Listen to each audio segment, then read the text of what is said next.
ihe njipụta ikwu okwu vidio maka ndị na-ekwu ihe ndị na-arụ nsị ndị na-akọrọ bish these people na-apụtakịra na-akpọkasị na fon ma ndị na-akpọ na fon na-ekwu ihe di mgbe my sister na obi na-akọrọ m property niile hey gbaba mụ na ejima mgbe ejima ya ọtọ hey alili ewu ochi zọba gbaba m ọtọ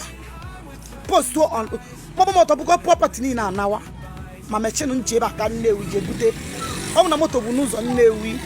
ọ gị ka mma akọ ka ma akọrọ ụwa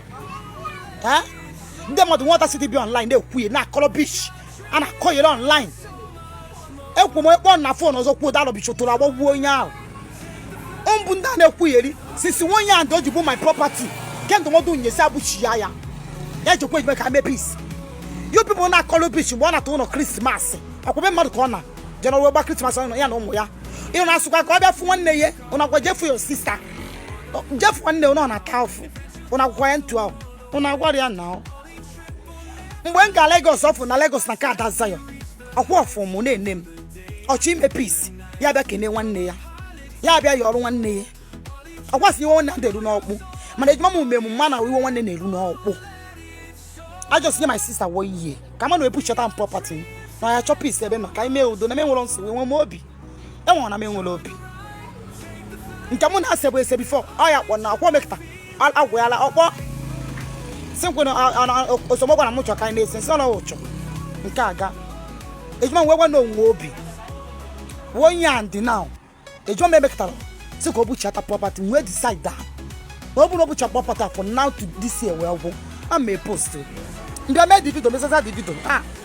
mmụọ so mbi ụwa sị m gbarụba mbịa gosi one of my sisters sị m na m lapụ ya nsị obi nwanne emekwa nwanne m ife n'ụwa obi nwanne egwugwe m n'ụwa napụ post ama na enyi nwaanyị so wee sị ndịra aka m post o were eme gịnị tinye online sị nwaanyị obi kpọkwa m ọkụ ebe a ka ide obi m nwere abụ m post abụrụkwa m post ya ka ndị mmadụ ya pụta online na-akọrọ bish onye mekta kwuo okwu gbam okwu Abada agụsị nwa Abada agụsị otoro agbagbuo onye ahụ ajọ nwe ya mgbe m na-ata ahụfụ mgbe ọ na-akọrọ property na-akọrọ nwa m bụ fetịrị nwa na-enwere ihe ọma na-akọrọ property niile ogorie narụ nwa obi kwe narụ nwa akwa krismas ogorie anya nwe ejima mma na m egoro ụmụ m akwa krismas m ejiri ego nọ nke ogoro ụmụ nke ụmụ m yi obi kwe chịrị anawa ebe na-efetịrị nwa m emere ya nwa 4 years anti ọsọ ka o mere nwa nwa nke onwe mụ na ya ji nwa na-akpọ ya ntị Adam nwaanyị na-ejere woze emere ife ni na-akpọ nwa ntị ebe na ụmụ m emere ọwụ ka iju maka ụmụ m sị m nene ife abụrụ nchekwu my sister ọbara mụ sekpuru a na yọọ kwa m aka ndị my witness dadị ka nkụ ọ na-afụrụ ya ọlọkịta mbata online njideta my number ịkpọ na phone ma mgbe mkwụsị ịkpọ ya nye ndụmọdụ zie ozu na eziri ya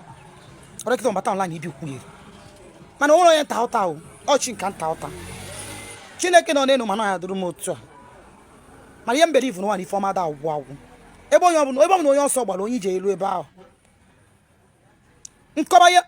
ndị mmadụ epushu na ma onye pushu m mbata dis online mmiri ezo